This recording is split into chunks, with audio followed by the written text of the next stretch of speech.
وراء تلك الابتسامة المشرقة للمرأة المثالية تختبئ معاناة عاطفية صامتة.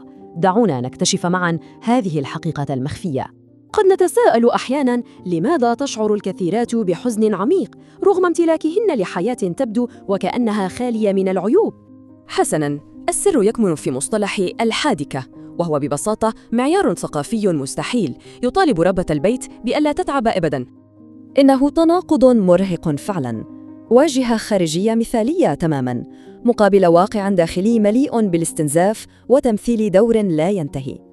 وللتخيل حجم العبء، تقف الكثيرات لحوالي 6 ساعات يومياً في المناسبات فقط لإعداد الطعام، أمر لا يصدق. والمشكلة الأكبر هنا هي ربط قيمة المرأة الذاتية بمدى نظافة منزلها، كأنها آلة تنظيف لا إنسان. هذا يخلق وحدة قاسية جداً، حتى وسط العائلة يبدو الأمر وكأنه أداء لنص مسرحي مكتوب مسبقاً. وما يعقد الأمور أن المجتمع يعتبر الشكوى جحوداً للنعمة. هذا السلاح يسكت هؤلاء النساء تماماً. ولكن الصمت له ثمن باهظ. المشاعر المكبوتة تظهر كآلام جسدية كالصداع ومشاكل المعدة وحتى نوبات الهلع. إذن ما الحل؟ هنا يأتي الصبر الواعي، أداة إيجابية نشطة لإحداث التغيير وليس مجرد استسلام صامت. التعبير عن الألم ليس ضعفاً أبداً، بل هو حاجة طبيعية تماماً للتنفيس والتخفيف عن النفس المثقلة.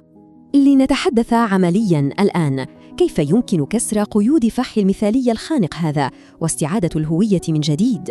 في هذا الشرح وجدنا 4 خطوات أساسية ومباشرة للتعافي العاطفي. دعونا نستعرضها خطوة بخطوة. الخطوة الأولى: المنزل ببساطة ليس متحفاً، إنه مكان للعيش وللفوضى الطبيعية وللراحة الحقيقية بدون تكلف. ثانياً، تخصيص 20 دقيقة فقط يومياً للتأمل والهدوء، هذه الدقائق بمثابة درع واق من كل الضغوط. ثالثاً، وضع حدود واضحة، امتلاك شجاعة قول لا وطلب المساعدة يخفف العبء بشكل لا يصدق. الخطوة الرابعة والأخيرة: التوقف عن جلد الذات فوراً واستبدال ذلك النقد القاسي بحوار داخلي داعم وإيجابي.